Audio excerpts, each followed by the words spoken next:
Assalamualaikum warahmatullahi wabarakatuh. Perkenalkan, nama saya Daryl Awanilan. Saya dari SMA N 5 Kota Tangerang, kelas 12A11, absen 9.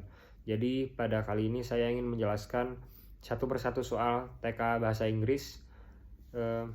Jadi satu video, satu soal, dan ada 5 soal, dan totalnya akan ada 5 video. Jadi dimulai dulu dari video yang pertama atau soal yang pertama. Jadi di sini ada soal nomor 1.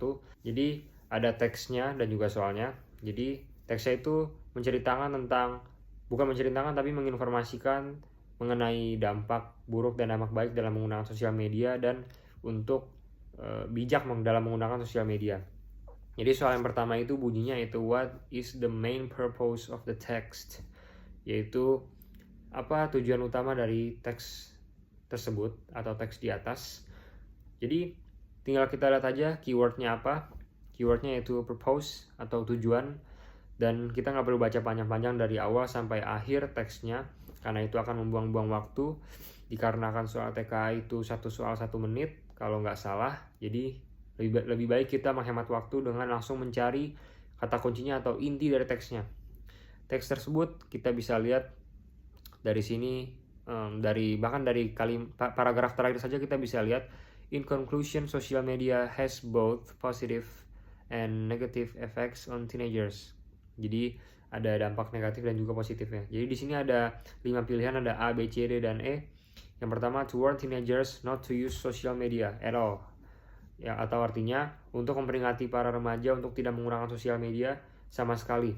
Jadi yang B, to share personal experience on social media, atau untuk membagikan pengalaman pribadi dalam menggunakan sosial media. Lalu yang C, to discuss both advantage and disadvantage of social media for teenagers. Jadi untuk mendiskusikan keuntungan dan juga kerugian dalam menggunakan sosial media untuk remaja. Jadi yang D, to inform readers about the history of social media, atau untuk menginformasikan kepada para pembaca tentang sejarah sosial media atau cerita asal mula sosial media. Lalu yang E, to promote a specific social media platform, atau untuk mempromosikan platform sosial media tertentu. Jadi jawabannya yang sesuai pada teks adalah yang C, to discuss both advantage and disadvantage of social media for teenagers, atau mendiskusikan dampak baik dan juga dampak buruk atau keuntungan dan juga kerugian bagi remaja dalam menggunakan sosial media. Sesuai pada teks yang ada menyinggung dampak positif dan juga dampak negatif dari menggunakan sosial media. Jadi jawabannya adalah yang C, dan pilihan A, B, D, dan E salah. Jadi sekian dari saya. Terima kasih. Mohon maaf jika ada salah kata dan mohon maaf jika agak belibet. Wassalamualaikum warahmatullahi wabarakatuh. Kita akan lanjut ke soal kedua dan juga video kedua. Terima kasih.